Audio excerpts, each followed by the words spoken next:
You are tuned in to the PBE podcast, where we're taking new information, applying it to new real-world applications to make discoveries. We got to stop and take a minute and thank our sponsors, BRT Energy Advisors, Better Reservoir Technologies, results without the BS. We've had Alan on our show, and I can tell you from experience, he definitely has seen seismic from around the world, including, of course, right here in the Permian Basin. If you are in the E&P business and you want to use seismic data to increase the value of your assets, or if you want to drill safer wells at lower costs using seismic, then you got to get a hold of Alan Bertain and work with his team at BRT Energy Advisors. If you check out our podcast from episode 70, you'll see that not only he understands geophysics, business, and people, but he also explains complicated subjects in a clear and simple way. Visit them at www.brtenergy.com/PBE.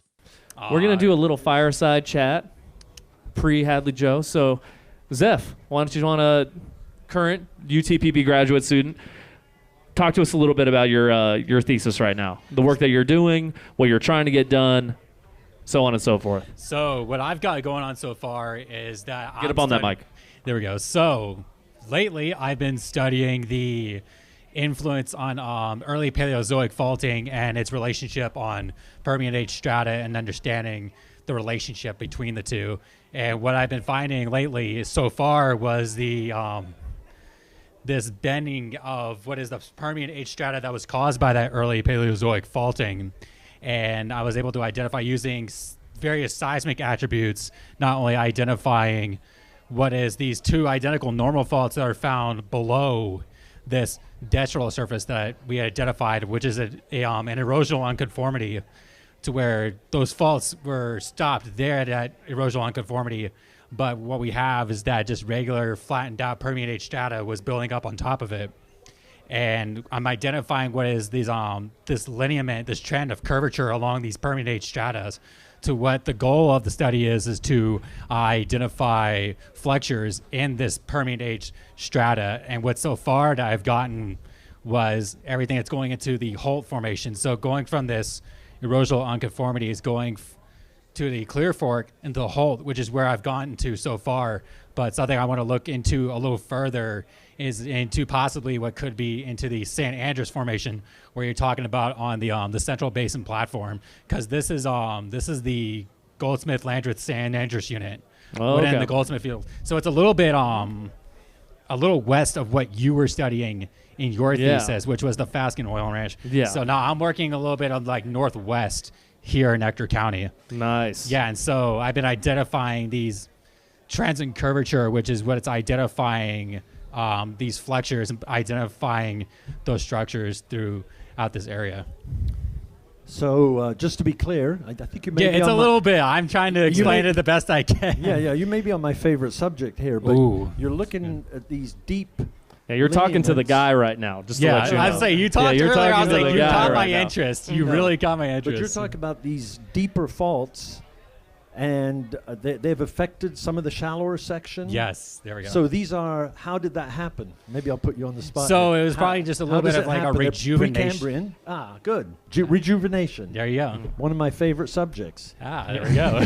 So I will tell you that whenever I look at a seismic line to interpret, I don't want to see the shallow section. And I said this on the show last time. Show me the bottom. That's where I want to start. Show me the deep. That is what controlled everything. Rejuvenation, by the way, it's all over the world. I mean, I'm glad you're discovering it, but it's a universal phenomenon, and very important one. So fascinating, and it's happening. It's definitely happening. So I'll be very interested when you have that thesis. Yeah. So I actually got a lot of the data collected already so far, but I want to do a couple more things to it to kind of see what else could be going on and something else I could talk about with it. But for the most part, the data is collected, and I'm just getting basically most of the summer typed out on this thesis, and I'll hopefully be able to present it at the WTGS symposium happening in September here. There it is. So vote your nod out there. And everyone better be there. See me there. WTGS. So is this 3D seismic? So this is 2D 3D. Yeah, 3D. Yeah, this is 3D. You got 3D seismic. It's in Kingdom, right? This is in Petrel actually, and I've okay. actually been using okay. a little bit in That's all right. It's Elias's Petrel's PaleoScan. It was Petrel also is good too, by the way. yeah. So I've also As been is using Decision Space. Elias's PaleoScan, which is And, another seismic interpreting software that I've been familiar using, with kind it. of get my hands on. Yep. So we kind work of, with it. My team works. In fact, that's a paleo. I was about to say that's what down there. Mr. Torres was telling me is that he was working on that too. And it's Absolutely. actually a really neat software. I've been Yep. learning a lot, and I just learned that within just a few months in a 3D seismic interpretation course. Okay. So yeah, Well, I I've been guess we learning should a lot. ask your colleague to tell us a little bit because we still Yeah. want to talk about jobs, right? Yeah. DJ Drew, you want to step in? A little synopsis of Drew. what you presented for your thesis and. Yeah, so my thesis was based on identifying sand dunes in Nugget Sandstone, Moxa Arch, southwest Wyoming. And Where I started my career, by the way, Wyoming Thrust Okay. Belt, Moxa Ooh, Arch. there we go. Yeah. that's awesome. Okay. So we'll do a quick summary. Yeah, so we just found like 200 feet sand dunes, 200 feet thick sand dunes between 1,200 feet to 1,400 feet deep. And looking at the seismic and calculating attributes and processing the data, we found the wind direction from it. Okay. Wind Now, direction So you're actually being able to study by the specific cliniforms the paleo wind direction Yeah. and how those sand dunes were just formed. looking at the seismic data, we were able to identify the wind direction at that time. But in the subsurface. yeah, in the Right. subsurface. So is that not the Nugget Sandstone? That yeah, it's the Nugget Sandstone is what you call it. Sandstone. Ooh. Yeah, it's like North of two- Mox Arch. Yeah. Yep. Telling you, this is the guy. Well, I began my career at Exxon, working the Wyoming Thrust Belt. So I went on field trips, Dang, there we and go. interpreted seismic. No fancy 3D like you guys had. Old 2D lines, unmigrated. And by the way, all that processing stuff that was being talked about, yeah, we were familiar with that too. But maybe one question for you guys, because time is short. Yeah, go for it. So, are you gonna? What do you want to do after you finish your thesis? Do you want to work, or you want to retire, or what's the plan? You want a job? Hopefully not retire. If I make enough money working as a GA, I'll probably retire in the next 40 years. I believe your professor is breaking out into huge laughter right there. So I think you can exclude that scenario. So what else? Dang. No, I plan on going to work. I mean, that's kind of what I came here to, because there was a lot that this program offered, especially seeing what Skips did, what Drew did, especially working with Dr. Verma. I've really have definitely learned, and a lot of other professors too. I've been definitely learning a ton here as far as developing more skill sets and kind of diversifying my career path and seeing what my opportunities could definitely lie ahead. So I'm pretty open to whatever kind of opportunities are out there, but I have been picking up a lot of what is seismic interp geophysics, and I feel like having that skill set was something that I feel like I was kind of missing as far as being able to display that skill set and that ability to learn. So anything that kind of goes along the lines of like what is the geology and this correlation with geophysics would definitely be something I would look forward to down the road. And I guess you want to get a job too at some I point. graduated like 2 years ago along with him, so Mm-hmm. I've been So you- mudlogging since then. Okay, but excellent. I've realized that I'm not a field person. Like I don't like enjoying looking at rocks like most geologists do. I'd rather look at seismic and sit behind a desk and look at numbers and do processing and interpretation. So, Well, looking forward- mudlogging is one way to start. Working on a seismic crew is another way. I started on a boat. Not the Okay. most exciting thing. I was but- saying mudlogging was the but it's good first way I got experience. here. I will say that. Yeah. Yeah.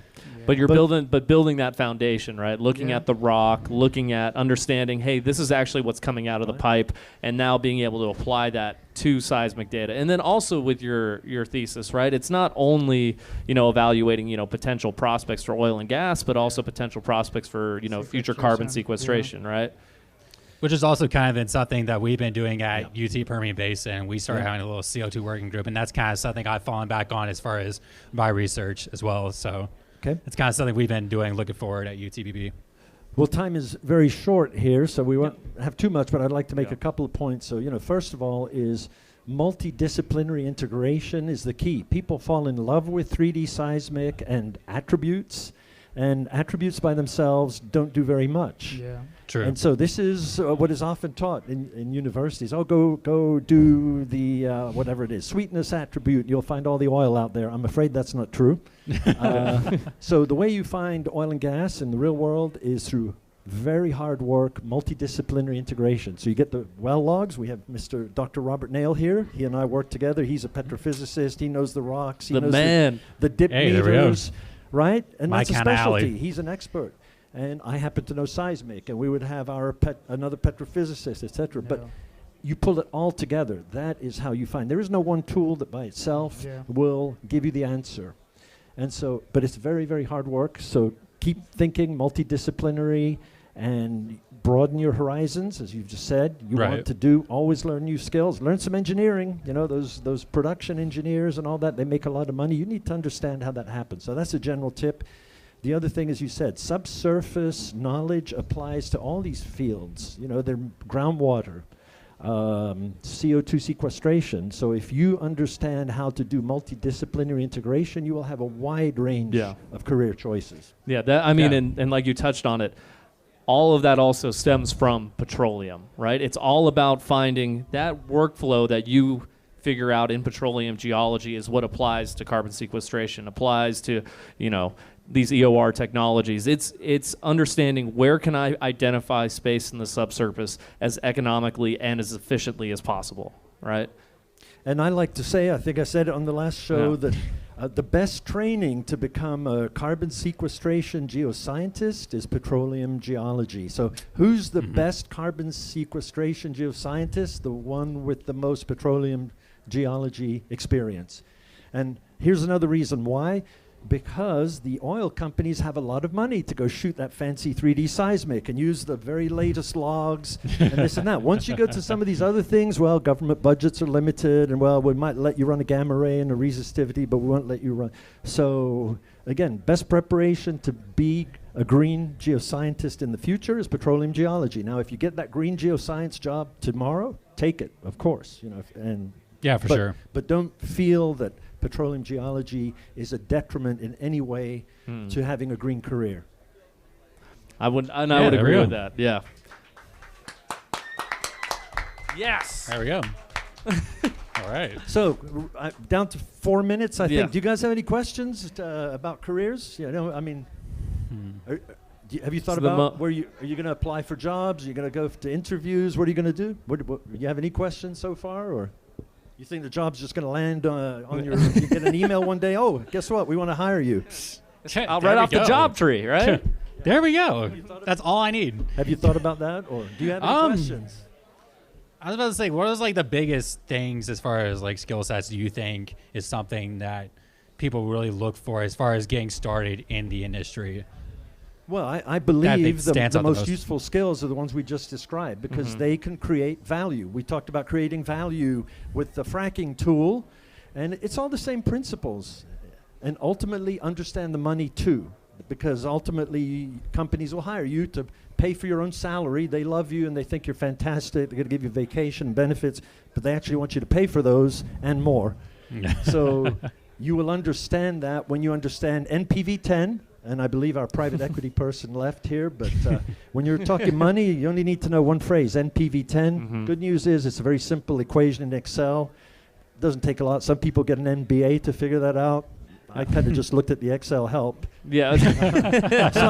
Sorry for any MBAs in the room. Yeah. Clippy pops up in the corner and you just ask how to calculate it. NPV 10 from this cell to this cell. If you can type that in, you're good. You're ready to be a private equity person. That's it. I'll never get any money from private equity again, I expect. But anyway, all the multidisciplinary, no one subject, no one attribute, all of it, everything together. Always be curious. Learn about the other fields. And don't forget the money side, because that is what will control the success and failure of any company. Well, here's another quick thing I'll say is when we grew up in our careers, our goal, and I'm pointing to someone, actually he's younger than me, but you know, the dream was to go work for a big company. And I worked with people like Mike Forrest. Those of you who've been in the industry a long time, he's about 90 years old. He's not going to retire either, by the way. But basically the dream was you go to an oil company, you work for 30 years, you got a nice pension plan, you retire. That's going to be fairly rare, I think, going forward. And so what you have to have the mindset of is, you know what? If a company doesn't want to do that, if I know how to create value, I'll be an entrepreneur and I'll just go do it for myself or find other people who will do it with me. That's a huge change. You know, that other career, I'm sorry, that's 20th century. We're in 21st century. You're going to have to be entrepreneurs. You're going to have to take the bull by the horns and take control of your career. We'll talk some other time. Okay. We're going to clear this off. We're going to get Hadley Joe up here, and we're going to have a great Cinco de Mayo celebration. Let's go. And we're going to give you all T-shirts. Yes. Oh. And T-shirts. Everybody. I work to help the students in the SEG Evolve program, so you're all going to get an SEG Evolve T-shirt. So here we go. Ooh, there we go. Oh, man. Hey. I want one of those. I'll wear that all the time. I'll wear that on the show. Oh, large. Thank you.